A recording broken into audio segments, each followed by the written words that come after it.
And you're welcome. It's another edition of Morning Dew, and it's my pleasure to be here. Thank you. Yes, this morning the topic is you are in this for more than yourself. You are in this for more than yourself. There's that which you're searching for, you're looking for. There's the next level that you're attempting to get into, and sometimes one of the things that will come to you and want to discourage you is that you do not really need more than, what to eat and what to drink, what to eat and what to wear. And that after that, you don't need much. And then it looks like, oh, the children you are doing all this for, because some people actually believe that all they are doing is for their children. So the children that we are doing it for, they are all graduating, or there's not much, or they are in a system where the system takes care of them. I don't need to worry much.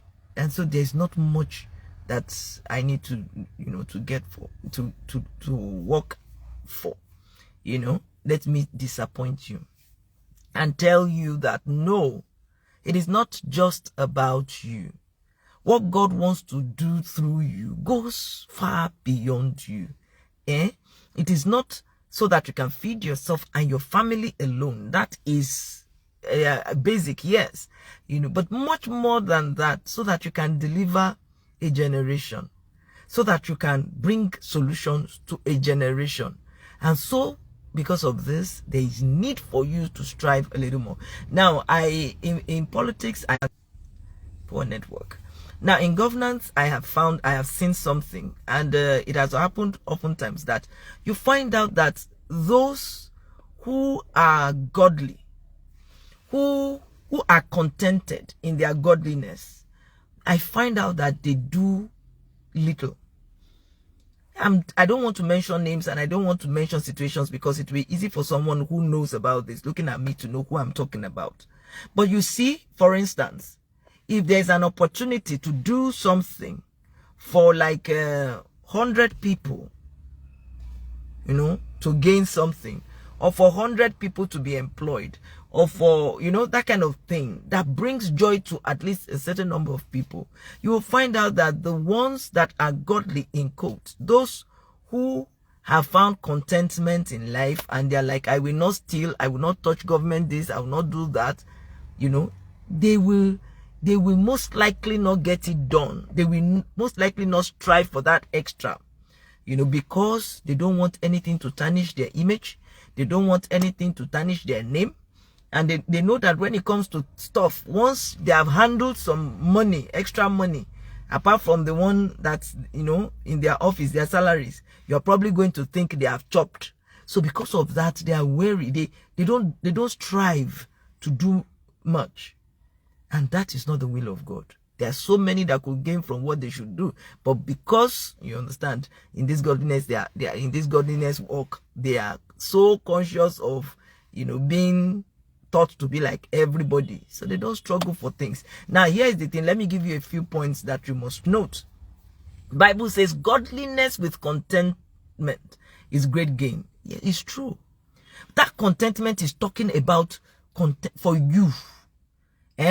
Jesus says, if you have food and raiment, therewith be content. For that, he's saying, look, basically the work he wants to send you, once you have settled the issue of your food and you have what to wear, focus on what he wants to do through you. It is what he wants to do through you. Through there, you will get all the others. Not like he doesn't want you to have wealth. He doesn't want to have all those things. But if you focus on that which he wants to do, focus on him and that which he is going to do through you, then all those things will be added onto you.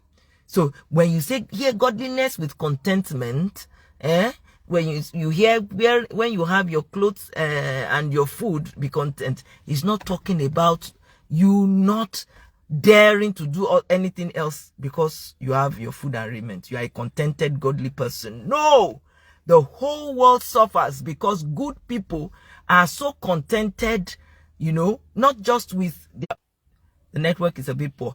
Yeah, the second thing, apart, understand that when you understand that contentment is personal, then the second thing is you must also know that you must strive in every way possible.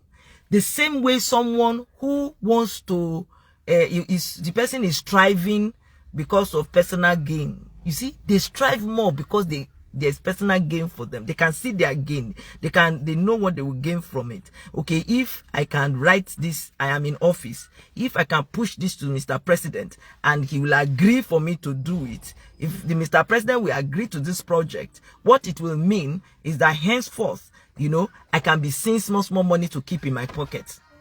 Now, because of this, these people, they strive so much to do it. Because of this, these people strive to do it.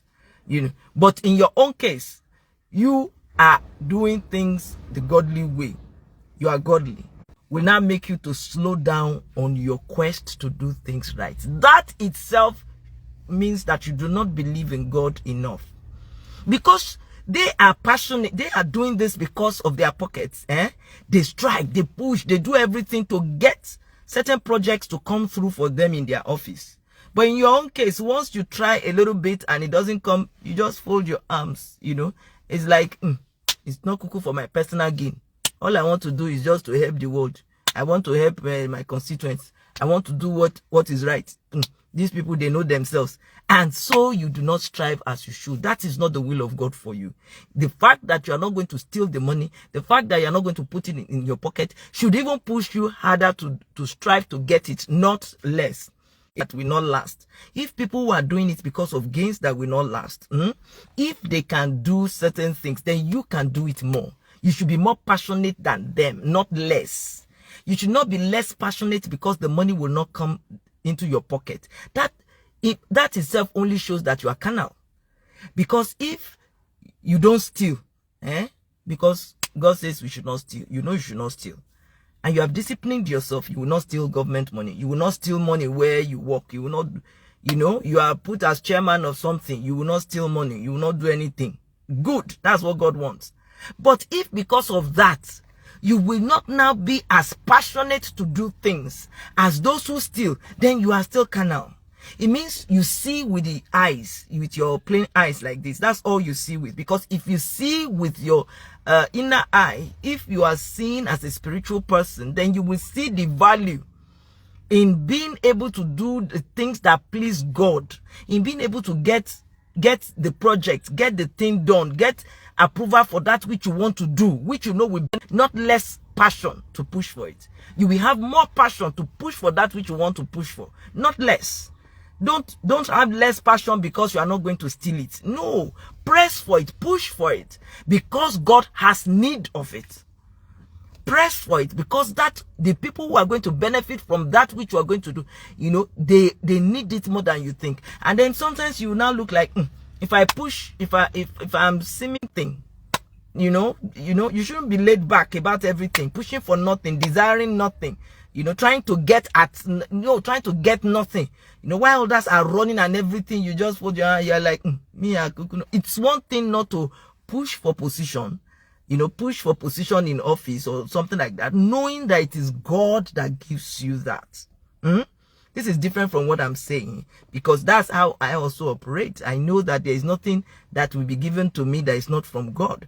But when it comes to your passion, your desire, how you strive to get things done, to get things, you know, done so that others may benefit, strive like God was not on the other side working for you. Push like God was not on the other side pushing. You know, as we used to say when doing exams in those days, we say, pray as if you have not read. Read as if you have not prayed. You cannot rely on your prayers and then not go and read your book. When you push as if it is for personal gain, when you know it is not for personal gain, push. Don't be ashamed to push to get, you understand,